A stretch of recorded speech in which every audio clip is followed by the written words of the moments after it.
il faut savoir qu'il ne faut pas qu'il y ait d'obstacle, comme vous le savez, entre l'eau et le membre qui doit être lavé. Comme par exemple, certaines femmes ont du vernis à ongles. S'ils font les ablutions alors qu'il y a un obstacle qui s'interpose entre l'eau et la peau ou l'ongle, les ablutions ne sont pas valides.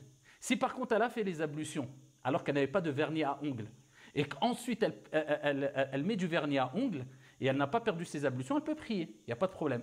Mais il faut savoir que si elle fait ses ablutions alors qu'il y a un obstacle, et d'ailleurs c'est pour les hommes aussi, puisque quand on parle maintenant de l'autre membre qui est concerné par la tête, on va parler des cheveux.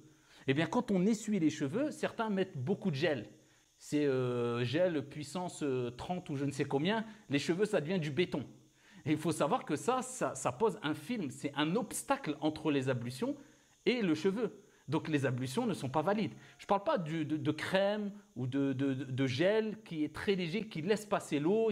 Je parle quelquefois, on peut mettre des produits, des types de gel qui sont très très forts et qui empêchent vraiment l'eau, ici qui agissent comme obstacle entre l'eau et la chevelure. Donc ça aussi c'est un problème. Il faut, avant de faire ces ablutions, de faire l'essuie complètement sur les cheveux, il faut bien sûr se débarrasser de ce gel-là.